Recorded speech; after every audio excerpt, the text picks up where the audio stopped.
Bonjour, quel est le rôle de Promondia en Haïti? Qu'avez-vous fait en Haïti? Est-ce que vous pouvez nous expliquer quelle est cette organisation? L'aventure de Promondia Haïti a commencé avec le tremblement de terre de janvier 2010. Promondia est une organisation, une fondation française qui a une antenne en République dominicaine à laquelle nous appartenons. Et le surlendemain du tremblement de terre, nous étions déjà sur place en Haïti avec des médicaments, des produits de première nécessité, nourriture, tentes, etc. Et là, nous avons commencé à voir les besoins réels d'Haïti. L'aéroport était fermé et donc pas moyen pour les organisations venues de l'étranger d'arriver directement en Haïti. Il fallait passer par la République dominicaine. Et là, nous sommes appliqués à les convoyer vers Haïti. Et par nos relations haïtiennes, nous avons pu les caser dans des hôpitaux, dans des lieux où on donnait des soins. Et donc voilà, ça a commencé comme ça. Dans un peu plus d'un mois, on va célébrer le 3e anniversaire du séisme qui a fait plus de 200 000 morts en Haïti. Que pensez-vous que va dire la presse internationale? Vous pensez qu'elle va s'y intéresser? Vous attendez à ce qu'elle critique à nouveau les efforts de reconstruction? Il faut s'y attendre. Haïti a été sur la scène internationale après le tremblement de terre. L'appui international a été extraordinaire. Tout le monde avait des espoirs fous pour Haïti.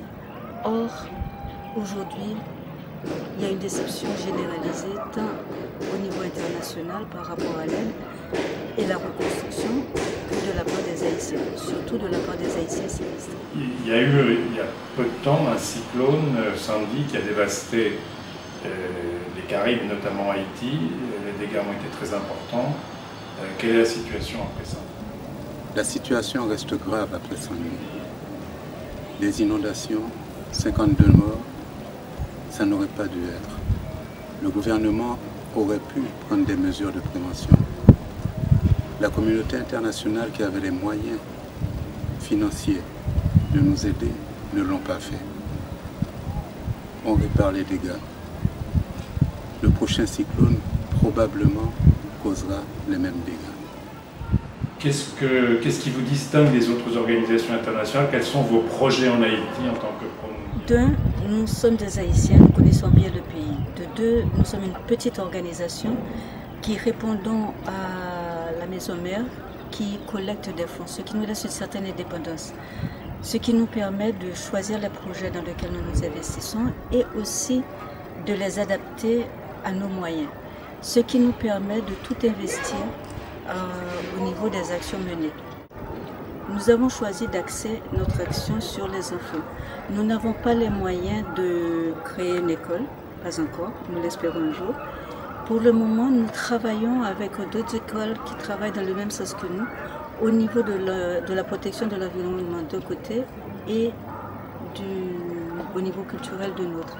Parce que les enfants ont besoin de pouvoir exprimer ce qu'ils ont comme angoisse après ce désastre. En plus que le peuple haïtien est très créatif. Donc, dès qu'ils ont les moyens de pouvoir s'exprimer, on voit les résultats, ça se traduit très rapidement dans des articles très beaux. Donc concrètement, vous pouvez nous donner un ou deux exemples de ce que vous allez faire dans le projet? Comme disait Edwidge tout à l'heure, pour renforcer un peu ce qu'elle disait, que nous travaillons actuellement sur 2 projets. Le premier est une valorisation du patrimoine culturel haïtien. C'est très important pour redonner confiance au peuple haïtien qui en a fort besoin après cette épreuve qu'ils ont subie, après 16 épreuves. La première était le tremblement de terre, après il y a eu Sandy. Et ils ont besoin encore de pouvoir s'exprimer. La deuxième est la construction d'une salle polyvalente culturelle qui sera consacrée au théâtre, au cinéma, aux expositions artisanales de peintres, et ce sera un accès beaucoup plus facile pour les gens qui n'ont pas les moyens d'exposer la écoutez, je vous remercie et je souhaite bon vent et beaucoup de succès à Promondia pour que Haïti se remette sur pied. Merci, M. Cabral.